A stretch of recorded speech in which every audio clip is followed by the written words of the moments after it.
For the final movement of the Pathetique sonata in C minor, Beethoven writes a fast-paced, jumpy and electric Allegro in rondo form. If the first movement was thunder and lightning, this is more like static electricity jumping between smaller objects. There is still a substantial charge though.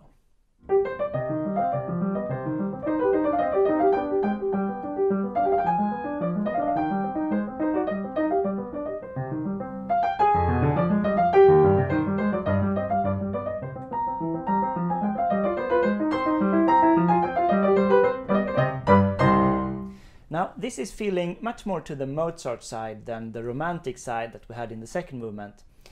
It's very crisp and clear, and these arpeggios in the left hand speak for themselves without too much pedal. Let's take for comparison Mozart's Sonata number 8 in A minor. The last movement there, a presto, it goes like this.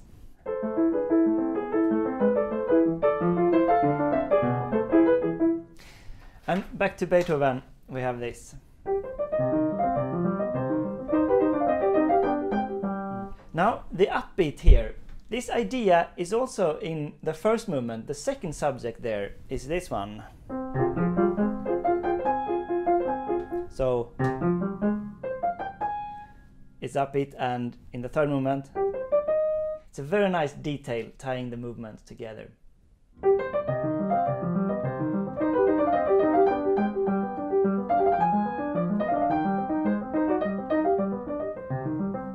Now here we have this rhetorical device of repeating the last part of the phrase again. So, and then, did you hear what I said? And now moving on to close the theme.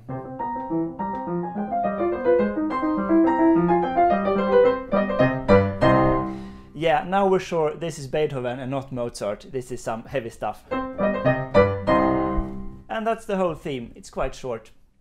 And now we move on straight into the first episode. A small transition of these chords, kind of searching harmonically.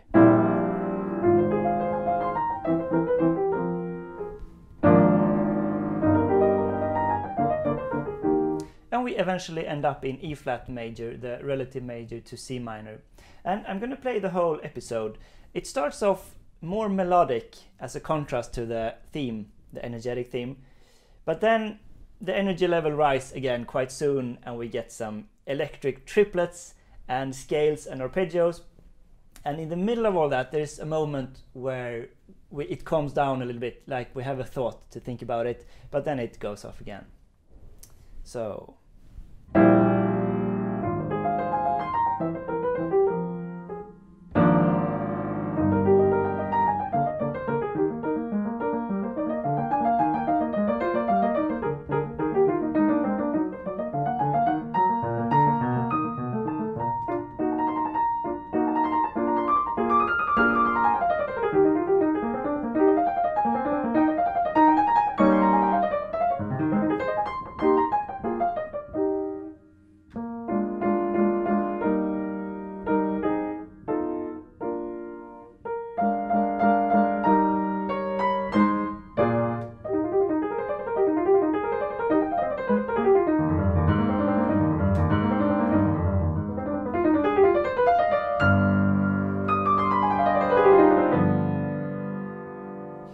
So we end up with this fortissimo scale over the register, and it's over a G in the bass, so that's a dominant pedal. That means we're going back to C minor.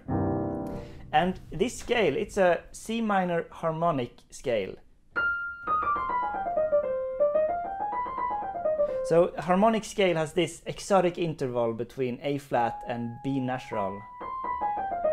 So over a G, we have this. And then we get the rondo theme again, exactly the same for the second time.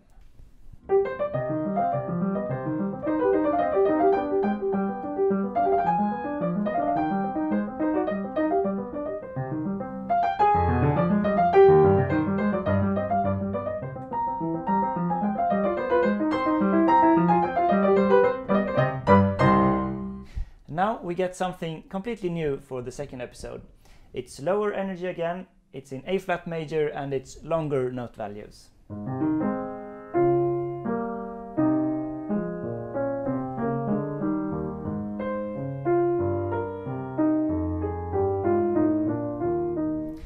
And to me, this is an echo of the second movement, mostly because it's also in A flat major and longer note values and in this very nice resonating register down here.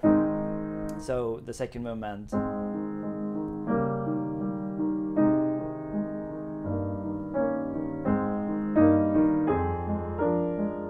Now I played it faster.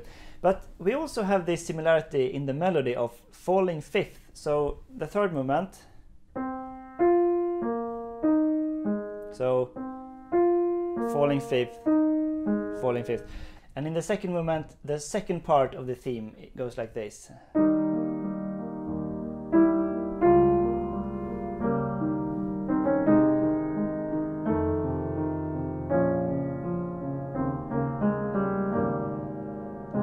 So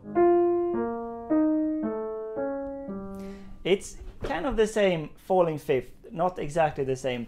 So in the third movement, Beethoven does something else with it, and it's quite interesting. And it's like we have mirror images between the hands, because the left hand also has falling fifth, just starting on different notes.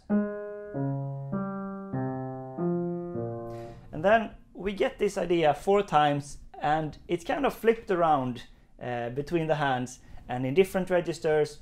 And then the third and the fourth time we get extra thirds, so making it chords rather than just one note. So second time, and also syncopation, of course, so not together but different beats.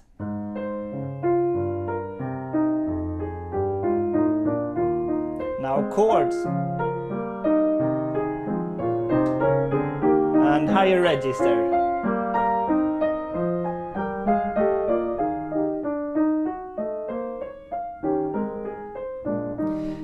It's starting to modulate a little bit, and this is starting to feel like a development section, but it's in rondo form, and let's put a pin in that for later.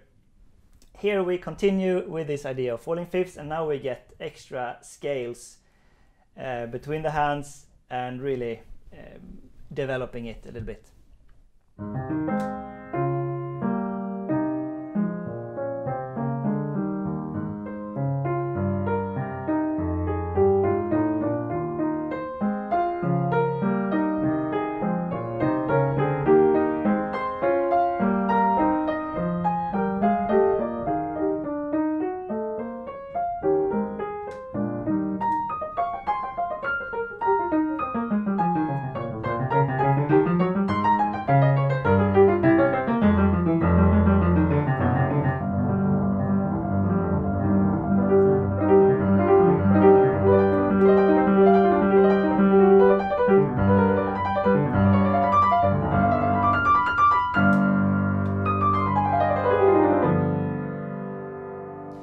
And then, of course, the rondo theme returns again for the third time.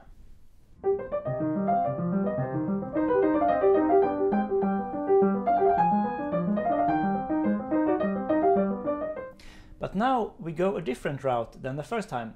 So before we went to E flat major, now we get a different transition and we end up in C major.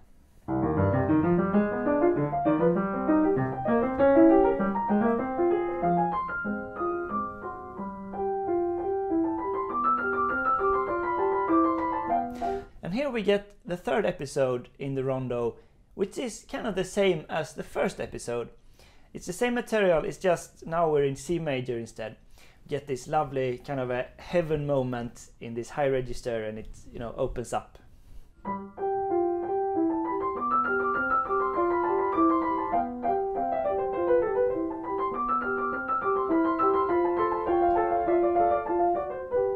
Now this starts to look suspiciously like sonata form, where you have the second subject returning kind of in the tonic key. It's because it's actually Sonata-Rondo form. Now this is not a basic form, so you need to be somewhat familiar with both sonata form and rondo form in themselves to understand this fully.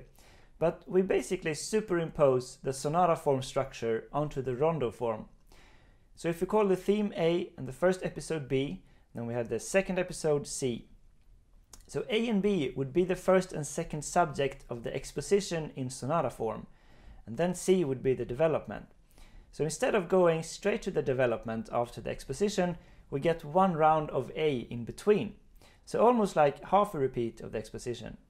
And this is the rondo element of one theme returning. And then for the recapitulation, we get A and B again, but now B is more in the home key. It's C major in this case, flipping around from C minor. So let's have the whole third episode again with the transition.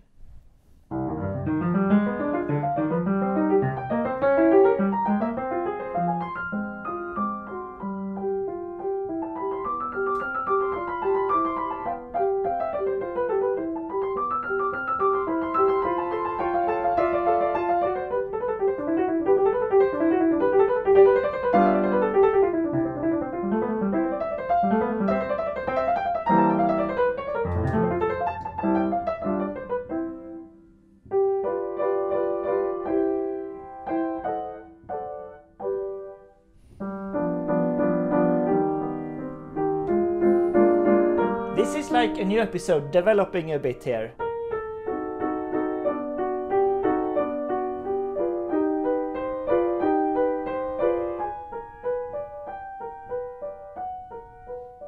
Really uncertain here, but end up on G, and of course we're gonna get the theme returning again.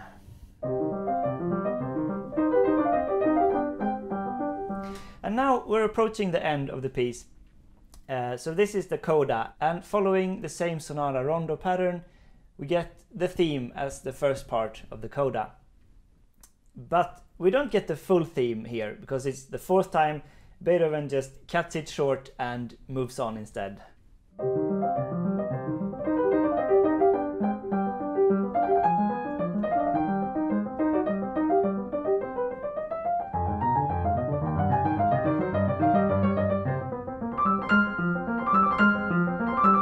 So we get the return of the triplets again, and we get worked up real good here.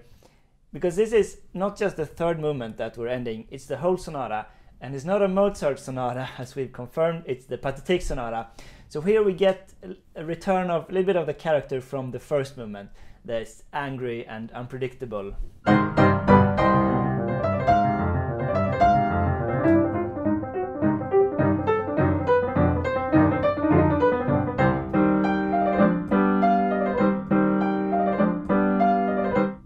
It's a typical Beethoven ending, hammering out these chords here, rock and roll.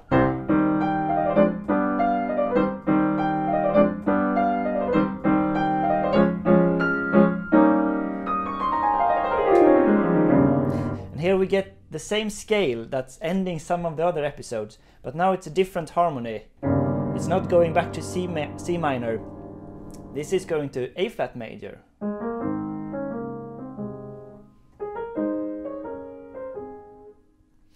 And it's almost too much in the end here, because it's like it's making fun of itself, because it's so predictably unpredictable.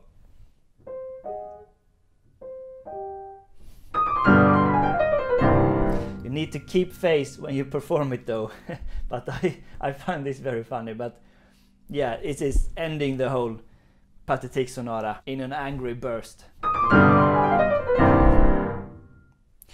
This is Sonata Secrets. I hope you enjoyed the series on the Pathétique sonata, and check out the other movements if you haven't already.